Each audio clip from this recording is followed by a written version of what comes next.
ಚಡಚಣ ಪಟ್ಟಣದ SBI bank ದರೋಡೆ ಪ್ರಕರಣ ವಿಚಾರವಾಗಿ ಇದೀಗ ಮಹಾರಾಷ್ಟ್ರ ರಾಜ್ಯ ಸೊಲ್ಲಾಪುರ ಜಿಲ್ಲೆ ಮಂಗಳವೇಡ ತಾಲೂಕಿನ ಹುಲಜಂತಿ ಗ್ರಾಮದಲ್ಲಿ ಒಂದು ಭಯದ ವಾತಾವರಣ ಉಂಟಾಗಿದೆ. ಕಾರಣ ಏನಂತಂದರೆ ಈ ಗ್ರಾಮದಲ್ಲಿ ಈಗ ದರೋಡೆಕೋರರು ಚಿನ್ನಾಭರಣವನ್ನು ಮತ್ತು ಹಣವನ್ನು ತುಂಬಿಕೊಂಡು ಹೋದಂಥ ಒಂದು ಬ್ಯಾಗ್ ಪತ್ತೆಯಾಗಿದೆ. ಓರ್ವ ದರೋಡೆಕೋರ ಈ ಭಾಗಕ್ಕೆ ಬಂದು ಬೈಕ್ಗೆ ಡಿಕ್ಕಿ ಹೊಡೆಸಿದ ಕಾರಣದಿಂದ ಇಲ್ಲಿ ವಾಹನ ಆತನ ಜಖಮಾಗತ್ತೆ. ನಂತರ ಸ್ಥಳೀಯರು ಪ್ರಶ್ನೆ ಮಾಡಿದಾಗ ಸ್ಥಳೀಯರಿಗೆ ಪಿಸ್ತೂಲ್ನಿಂದ ಹೆದರಿಸಿ ಆತ ಪರಾರಿಯಾಗ್ತಾನೆ ಬ್ಯಾಗ್ ಸಮೇತ. ಅಂದರೆ ಗ್ರಾಮಸ್ಥರು ಹೇಳೋ ಪ್ರಕಾರ 2 ಬ್ಯಾಗ್ಗಳಿತ್ತು. ಆ ಪೈಕಿ 1 ಗ್ರಾಮ್ ನಿನ್ನೆ ಸಾಯಂಕಾಲ ಹುಲಜಂತಿ ಗ್ರಾಮದಲ್ಲಿ ಪತ್ತೆಯಾಗಿದೆ. ಸದ್ಯ ಇಲ್ಲಿ ಜನರನ್ನು ನೋಡ್ಬೋದು, ಇವರು ಎಲ್ಲರೂ ಆತಂಕದಿಂದಿದ್ದಾರೆ. ಯಾಕಂದರೆ ಒಂದು ಕಡೆ ಏನಾಗುತ್ತೆ, ಇಲ್ಲಿ ದರೋಡೆಕೋರರು ಬ್ಯಾಂಕ್ನಲ್ಲಿರ್ತಕ್ಕಂಥ ನಗದು ಮತ್ತು ಚಿನ್ನಾಭರಣ ಇರಿಸಿದ್ದ ಬ್ಯಾಗನ್ನು ಬಿಟ್ಟು ಹೋಗಿದ್ದು ಪತ್ತೆಯಾಗತ್ತೆ. ನಿನ್ನೆ ಸಾಯಂಕಾಲ ಈ ಗ್ರಾಮದ ಯುವಕರು ಅದನ್ನು ಬ್ಯಾಗನ್ನು ನೋಡಿ ಸ್ಥಳೀಯ ಪೊಲೀಸರಿಗೆ, ಮಂಗಳವೇಡ ಪೊಲೀಸರಿಗೆ ತಿಳಿಸ್ತಾರೆ. ಅವರು ಚಡಚಣ ಪೊಲೀಸರಿಗೆ ತಿಳಿಸ್ತಾರೆ. ಈ ಒಂದು ವಿಷಯ ನಡೀತು. ಎಲ್ಲ ಪೊಲೀಸ್ ಅಧಿಕಾರಿಗಳು ಬಂದು ಆ ಬ್ಯಾಗನ್ನು ವಶಪಡಿಸಿಕೊಂಡಿದ್ದು ಈಗ ಮುಂದಿನ ತನಿಖೆ ನಡೆದಿದೆ. ಇಷ್ಟರ ಮಧ್ಯೆ ಏನಾಗುತ್ತೆ, ಈ ಗ್ರಾಮದಲ್ಲಿ 4 ಅಪರಿಚಿತರು ಬಂದು ಬ್ಯಾಗ್ಗೆ ಒಂದು ಹುಡುಕಾಟ ನಡೆಸಿದಂಥ ಒಂದು ರಾತ್ರಿ ಘಟನೆ ನಡೆದಿದೆ. ಇದು ಕೂಡ ಸ್ಥಳೀಯರಿಗೆ ಒಂದು ಆತಂಕ ಮೂಡಿಸಿದೆ ಅಂತ ಹೇಳ್ಬೋದು. ಹಾಗಾದರೆ ಗ್ರಾಮದ ಜನರು ಏನು ಹೇಳ್ತಾರೆ, ಆ ಬ್ಯಾಗ್ ಪತ್ತೆ ಹೇಗಾಯಿತು, ಹಾಗೆ ಮತ್ತು ಯಾರ್ಯಾರೆಲ್ಲ ಇಲ್ಲಿ ಬಂದಿದ್ರು ಅನ್ನೋದನ್ನು ಕುರಿತು ನಾವು ಗ್ರಾಮದ ಜನರೊಂದಿಗೆ ಮಾತನಾಡೋಣ. ಇಲ್ಲಿ ಗ್ರಾಮದ ಮುಖಂಡರಾದಂಥ ನಾಗೇಶ್ ಇದ್ದಾರೆ. ನಾಗೇಶ್ ಅವರೇ, ಯಾವ ರೀತಿ ಬ್ಯಾಗ್ ಪತ್ತೆ ಆಯಿತು?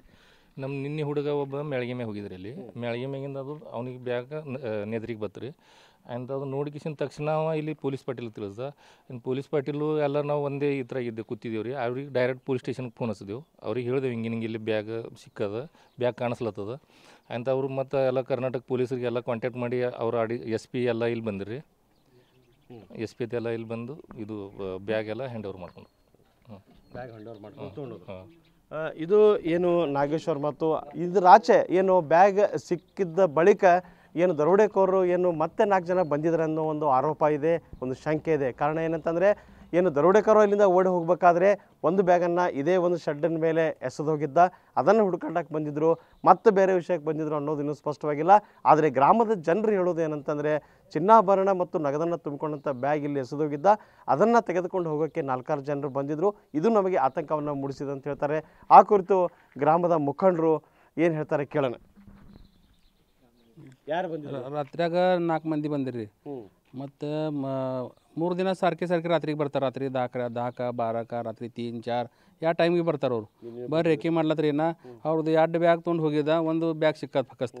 ಇನ್ನೂ ಒಂದು 2 ಎಲ್ಲರ ಗಿಡದಾಗ ಒಕ್ಕಟೆ ನಾವು ಏನೋ ಒಂದು ಅದು ಹುಡುಕ್ಲಾಕ ಬರ್ತಾನೆ. ಹಿಂಗೆ ನಮ್ಗೆ ಅನ್ನಿಸ್ತದೆ ರೀ.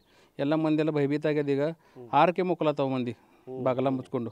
ಈಗ ಭಾಳ ಅಬ್ದಿ ನಡೆದದ್ರಿ ಇಲ್ಲಿ. ಮಂದಿಗೆ ನಿದ್ದಿಲ್ಲ, ಊಟ ಭೀ ಹೋಗಲ್ರಿ. ಅವ್ನ ಬದಿಯಾಗ ಪಿಸ್ತೂಲ್ ಅವ್ರಿ. ಅವು ನಮ್ಮ ಪಾರಾಗ ಹಿಡ್ದನ್ರಿ ಪಿಸ್ತೂಲ್ ಒಬ್ಬನಿಗೆ. ಉಳ್ದು ಹೋಗ್ಯಾನ ಒಬ್ಬ. ಹಿಂದೆ ಅಂಜಲತ್ತವ್ರಿ ಎಲ್ಲ ಮಂದಿ ಎಲ್ಲ. ಅದ್ರ ಸಂಬಂಧ ಬಂದಿರ್ಬೋದು ಅಂತ ನಿಮಗೆ? ನಮ್ಮ ಸಂಶಯ ಅದ್ರಿ, ಪಕ್ಕಾ ಸಂಶಯ ಅದು. ಈಗ ಏನಾದರೂ ಪೊಲೀಸರು ಮನವಿ ಮಾಡ್ಕೊಳ್ತೀರಿ, ಇಲ್ಲಿ ರಾತ್ರಿ ಹೊತ್ತು ಏನಾದರೂ ಹೆಚ್ಚಿನ ಪೊಲೀಸರನ್ನ ನೀವು ಸೆಕ್ಯೂರಿಟಿಗೆ ಗಸ್ತು ತಿರುಗೋಕೆ ಬಿಡ್ರಿ ಅಂತೇಳಿ? ನಾವು ಪೊಲೀಸರಿಗೆ ಮಾಗಣಿ ಮಾಡಸೋರು ಇದೇವೆ ರೀ. ನಾವು ಪೊಲೀಸರಿಗೆ ಹೇಳಿಲ್ಲ. ಖರೀ ಕರ್ನಾಟಕ ಪೊಲೀಸ್, ಮಹಾರಾಷ್ಟ್ರ ಪೊಲೀಸ್ ಇಲ್ಲಿ ಅದಾವ್ರಿ, ಇರ್ತಾರೆ ರೀ. ಇರ್ತಾರೆ ಖರೆ. ಇಲ್ಲ ಓನ್ಯಾಗ ನಮ್ಗೆ ಬರಂಗಿಲ್ಲ ರೀ ಇಲ್ಲಿ. ಅವರು ಹಿಂಗೆ ರಸ್ತಾದ್ಲಿ ಬರಂಗಿಲ್ಲ ರೀ. ಅವರು ಹಿಂಗೆ ಗಿಡಗ ಕಂಟ್ಯಾಂದು ಬರ್ತಾರೆ ಅವರು, ಕಾಣಿಸಂಗಿಲ್ಲ ರೀ. ಭಯ ಆಗ್ಬಿಟ್ಟದ? ಭಯ ಆಗಿಬಿಟ್ಟದ್ರಿ. ನಾ ಗೋವಿಂದ ಬೋರ್ಕಡೆ ಸರ್ಪಂಚ್ ಹುಲಜಂತಿ. ಇದು ಸ್ಥಳೀಯ ಮುಖಂಡ ಗೋವಿಂದ್ ಅವ್ರ ಮಾತು. ಅಪರಿಚಿತರು ಮತ್ತೆ ಬರ್ತಾ ಇದ್ದಾರೆ. ಅವರು ದರೋಡೆಕೋರ ಇರ್ಬೋದು, ತಮ್ಮ ಬ್ಯಾಗನ್ನು ತೆಗೆದುಕೊಂಡು ಹೋಗೋಕ್ಕೆ ಅವ್ರು ಬರ್ತಾ ಇರೋ ಸಂಶಯ ಇದೆ. ಹೀಗಾಗಿ ಹೆಚ್ಚಿನ ಪೊಲೀಸರು ಗ್ರಾಮದಲ್ಲಿ ಬಿಟ್ಟು ನಮಗೆ ಸಹಾಯ ಮಾಡಬೇಕನ್ನೋ ಮನವಿಯನ್ನು ಕೂಡ ಇವ್ರು ಮಾಡ್ಕೊಂಡಿದ್ದಾರೆ. ಕ್ಯಾಮ್ರಾಮನ್ ಹನುಮಂತ್ ಜೊತೆ ಅಶೋಕ್ ಅನಳ್ಳಿ, TV9 ವಿಜಯಪುರ.